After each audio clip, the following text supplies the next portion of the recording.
Mari kita bangkit berdiri. Kneel at the cross.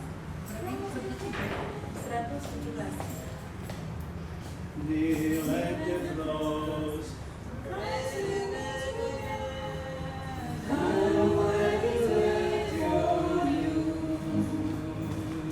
Please do his cause.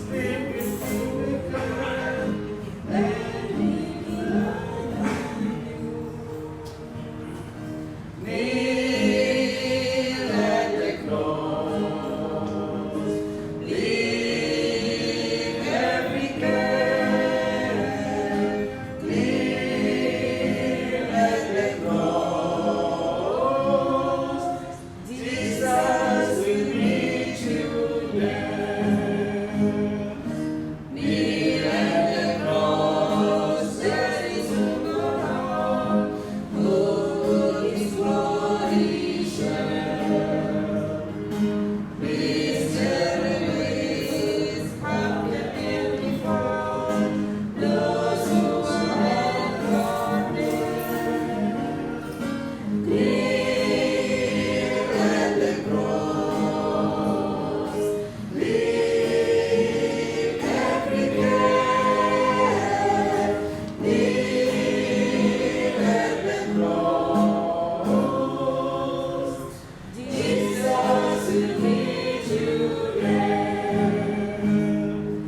Kneel at the cross. Keep your eyes up. Look out to hills above. Turn not away to the serving God. Trust only in His love. Kneel at the cross. Leave every care. Kneel at the cross. Jesus will meet you there.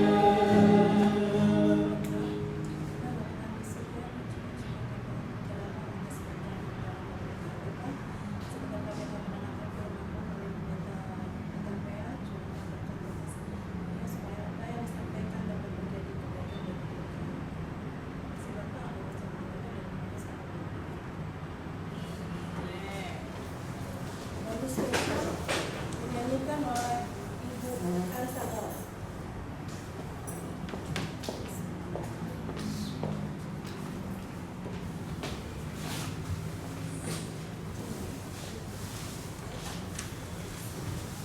Selamat pagi.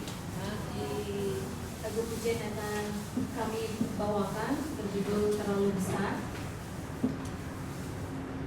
Isinya adalah bagaimana kita merasakan bahwa selama kehidupan kita sudah diberikan berkat-berkat yang di luar dugaan kita, dan itu adalah kasih Tuhan yang bagi saya sendiri memang sangat besar, sangat indah. Yang paling terbesar adalah karena Yesus mati ganti dosa-dosa kita. Jadi isinya adalah terlalu besar kasih Tuhan dan pengorbanan yang diberikan kepada kita. Biar lagu pujian ini mengangkat iman kita lebih dekat kepada Tuhan.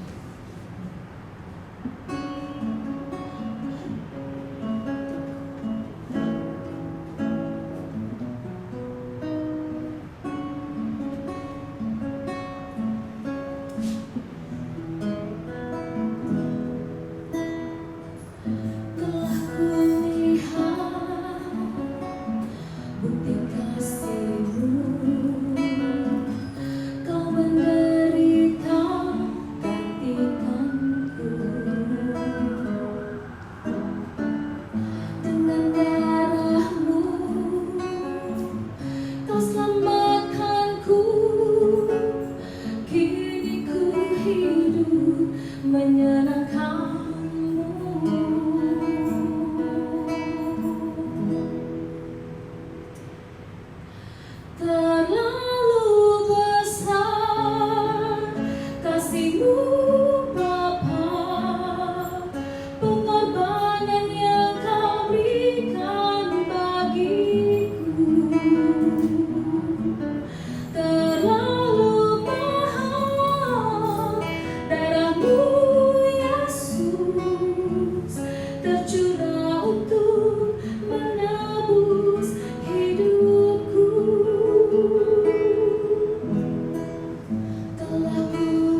dan dunia miliknya, menangkan dunia bagi Kristus. Tariklah jiwa satu di dunia, jadi miliknya.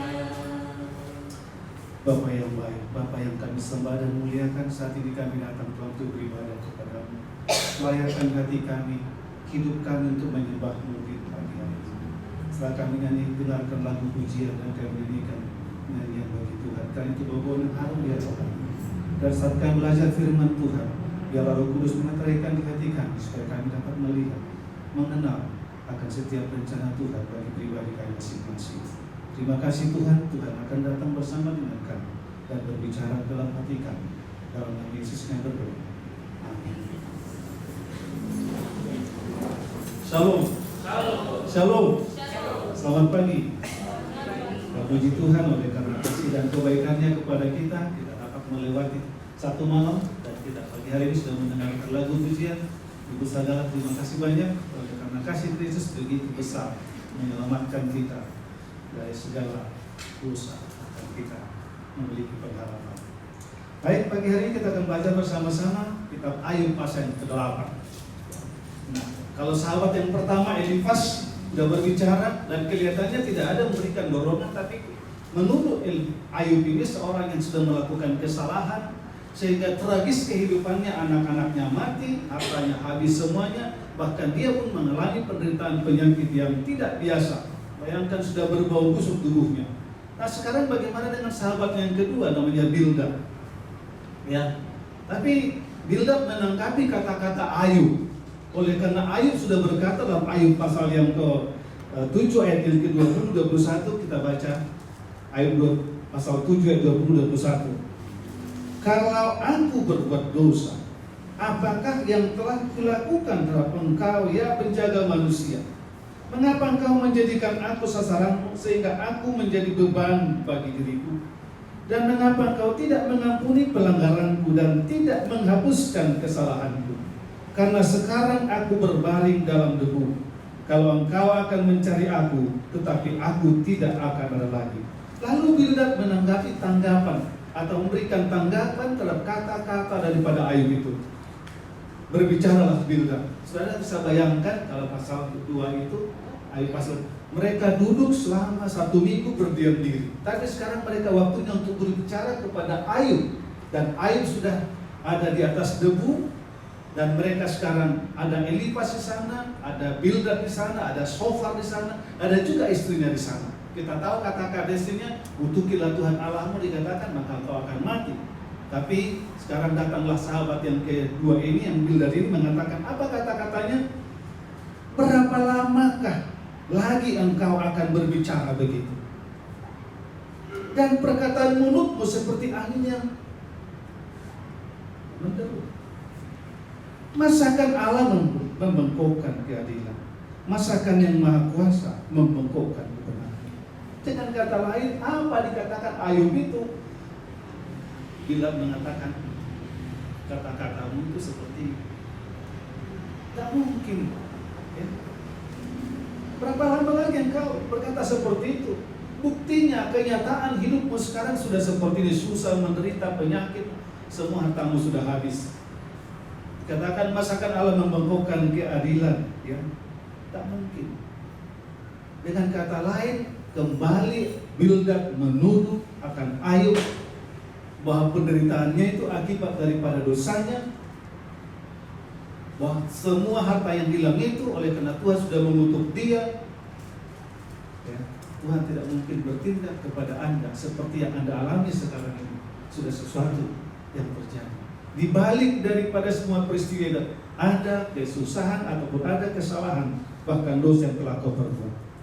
Nah sekarang, okelah, Bildad mengatakan, kalau anak-anakmu telah berbuat dosa terhadap dia, maka ia telah membiarkan mereka dikuasai oleh pelengkap.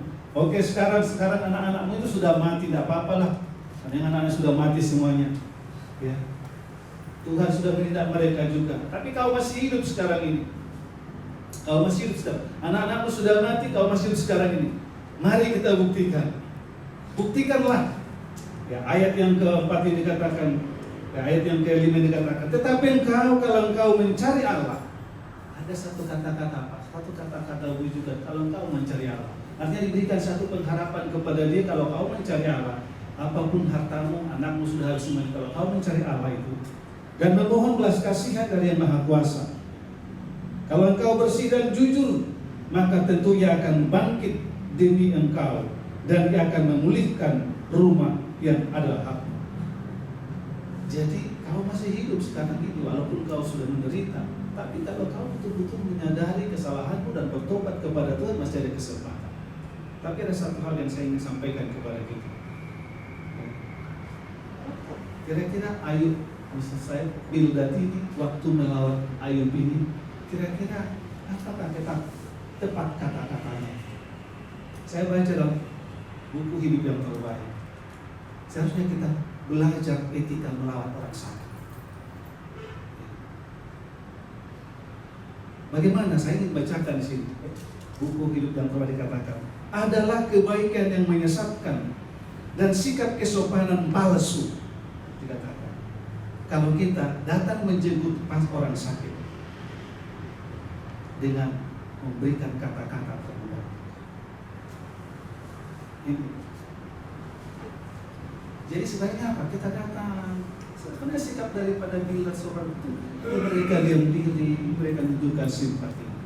Bahkan dikatakan sebaiknya kita datang ke sana memberikan sesuatu lah. Pemberian kecil dikatakan, alangkah kegembiraan yang berkaitan dengan menerima kedatangan pengunjung dapat melelahkan si pasien pada waktu dia sangat memerlukan istirahat, tenang dan gangguan. Saya pernah dirawat di rumah sakit Hafsan Bandung. Kebetulan satu kamar dengan saya adalah pejabat daripada Pemda. Datanglah ke sana ramai-ramai. Saya sendirian. Kebetulan saya masih bertugas Kalimantan. Saya tidak ada yang melawat saya, tidak ada yang mengunjungi saya. Tapi sudah saya bayangkan bagaimana ramai-ramai karena dia pejabat Pemda. Mereka tertawa-tertawa di sana. Saya sendiri terasa terganggu. Saya selalu sampaikan kasih Tuhan, kalau kita melawat orang, sebaiknya jangan rame-rame kita datang. Saya waktu di konferensi saya katakan kepada teman, kalau datang melawat orang sakit, jangan rame-rame. Sebaiknya hari ini diatur siapa yang pergi ke sana. Lalu mungkin besok lagi. Terkadang kita melawat orang sakit rame-rame, tapi besok nggak ada lagi. Sebaiknya diatur hari ini siapa, besok siapa lagi, besoknya siapa lagi. Karena kalau kita rame-rame melawat orang sakit tersebut, yang lain akan terganggu dan dia juga akan terganggu juga. Jadi etika melawat orang sakit itu perlu kita belajar juga.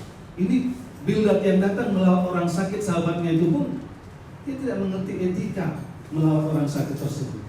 Ya, yang dituduhkan kepada Ayub itu ada satu tuduhan bakal menghakimi Ayub. Jadi kalau kita datang melawat orang sakit, bahkan saya pernah dilawat juga. Tapi sepertinya lebih hebat yang melawat daripada dokter. Ya, oh kamu mesti begini, kamu mesti begini. Wah, sepertinya dia tidak perlu dokter, dia lebih hebat daripada dokter kelihatan. Tapi Hidup yang Terbaik mengatakan kepada kita, menganjurkan saat kita melawat orang sakit, ada etika untuk melawat orang sakit. Biarlah kita lebih sedikit berbicara dan banyak berdoa, dan berikanlah sesuatu kepada orang sakit, menunjukkan bahwa kita simpati dengan orang yang sakit tersebut. Entah apa, mungkin buah atau apa saja, tapi dikatakan bahwa berikanlah sesuatu. Ini perlu kita pelajari mungkin. Supaya apa? Supaya dia juga orang sakit tersebut, karena dia membutuhkan pemulihan dan perlu dia membawa agar semua pergumulannya kepada Tuhan. Memang ada Amsal 6 itu yang mengatakan apa? Hati yang gembira obat yang manjur. Tapi bukan saatnya kita di situ tuh apa? Tertawa-tertawa oleh karena mengganggu orang tersebut. Baik, kita lanjutkan. Bagaimana sikap daripada Bildad itu mengatakan, oke lah kalau anakmu sudah mati tidak apa-apa, tapi kau masih hidup, tapi buktikanlah bahwa hidupmu itu betul-betul hidup yang tidak bersalah, tidak berdosa di depan Tuhan. Dan dikatakan kalau engkau bersih dan jujur, maka tentu Dia akan bangkit demi engkau, dan Dia akan memulihkan rumahmu.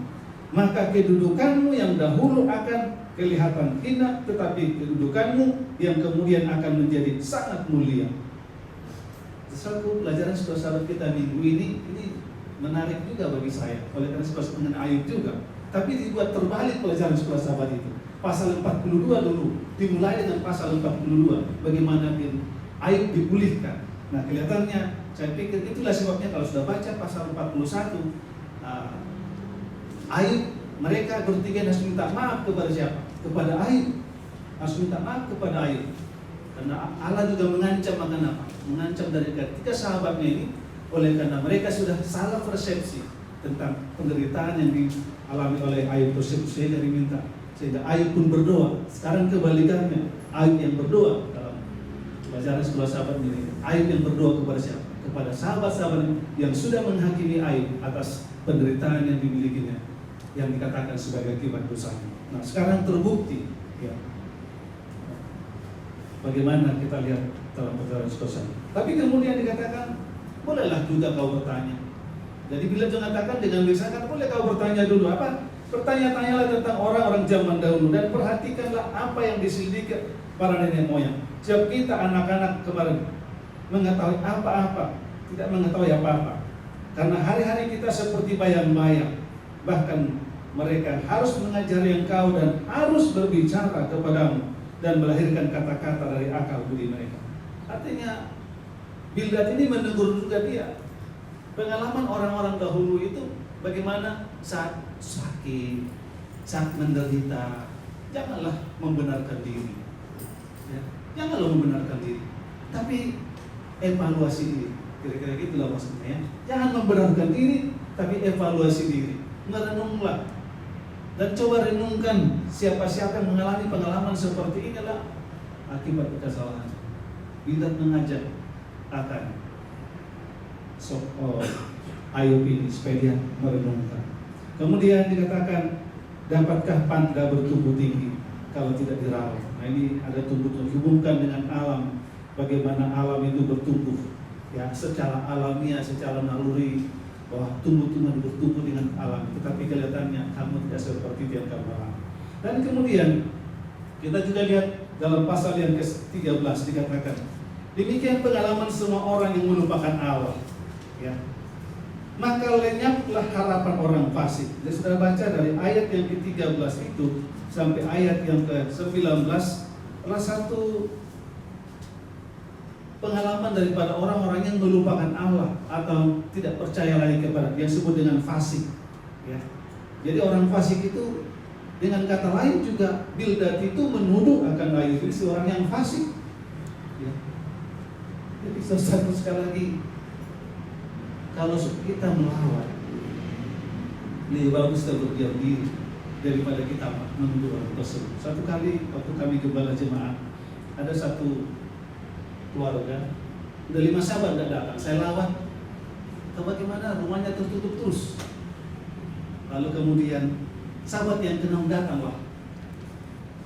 Nah, tiba-tiba, kita kira langsung mati. Wajah daripada yang disebutkan tadi itu langsung tak kira langsung mati kan?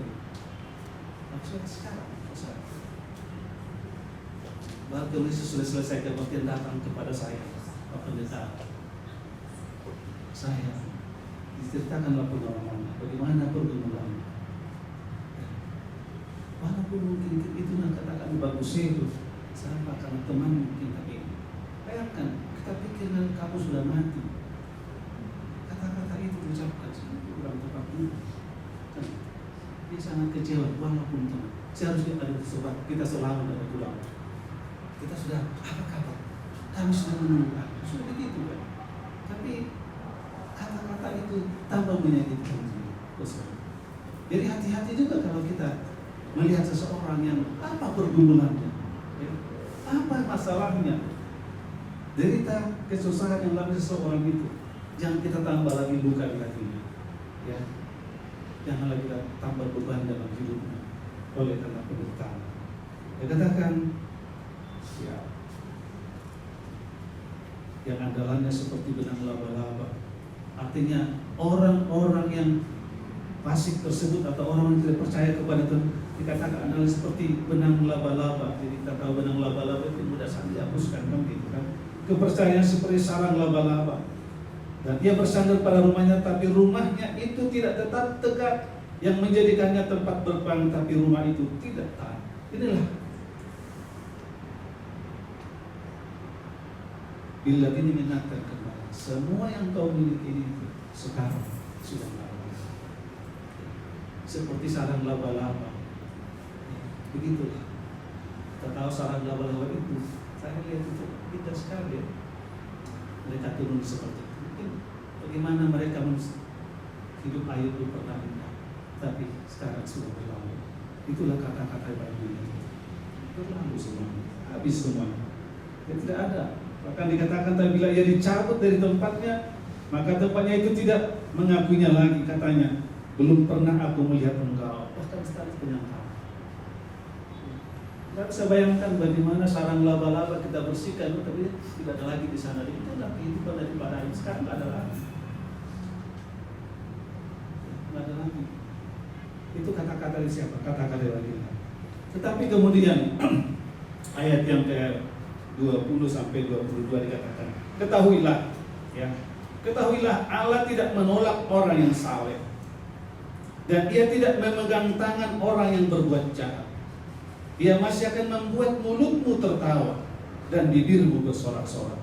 Nah ini, walaupun ada kata-kata bila, kata-kata seperti menghakimi, menzulimi lagi, tapi sekarang ada kata-kata, ketahuilah dikatakan, diberikan pengharapan, diberikan kekuatan. Allah tidak menolak orang dosa. Dengan kata lain, buktikanlah kesalehanmu, buktikanlah kebenaranmu, buktikanlah imanmu, buktikanlah kesetiaanmu kepada Tuhan itu. Tuhan tidak akan menolak engkau. Masih ada pengharapan. Di balik semua yang derita ini, ada pengharapan. Itu kata-kata dari kita. Dia masih akan membuat mulutmu tertawa, dikatakan. Di balik daripada tangis dan air matamu ini, masih ada sukacita. Di balik dari semua yang kau rasakan sakit itu, ada rasa sukacita. Dan bibirmu bersorak-sorak. Pembencimu akan terselubung dengan malu. Nah, ini juga. Karena bagaimanapun sebaik orang, ya, sesuci orang, pasti orang tidak suka. Pasti orang tidak suka. Ya. Sekali lagi, sesuci orang, sebaik orang, pasti orang tidak suka. Kalau saya kembali jemaah standar saya, kalau 80% anggota suka, ada udah bagus, pasti ada yang belum. Kenapa? Saat kita pakai dasi merah, pendeta pakai dasi merah, nggak suka karena dia nggak suka warna merah. Kenapa dia suka dasi merah? Nggak suka dengan kita. Jadi saudara itu jangan harapkan kita pernah disenangi oleh semua orang. Ayub pun begitu juga. Bila mengingatkan, saudara yang kasih dalam Tuhan, kita perlu senantiasa. Mungkin nasihat yang terakhir juga nasihat yang kita perlu ingat dan pulang pada pagi hari. Ingatlah bahwa kesucian kita, kebenaran kita, kebahagiaan kita, kebaikan kita, tidak semua orang akan senang. Tapi biarlah kita kesetiaan kita kepada Tuhan. Seperti saya akan ulangi tiap ayat itu, yaitu Ayub 23:10. Karena ia tahu jalan hidup, seandainya ia memuji aku akan tumbuh seperti emas. Biarlah kita di sini semuanya emas-emas. Walaupun ujian apapun yang kita alami, walaupun penderitaan apapun yang kita alami, dan muncullah seperti emas. Karena emas itu muncul dari penderitaan. Tetapi kemudian emas murni akan muncul. Biarlah semuanya kita di sini emas yang murni, yang tetap setia, yang tetap memiliki kualitas, integritas akan kehidupan kita. Sehingga nama Tuhan mulia. Doa yang Tuhan memberkati. Berdoa hari ini.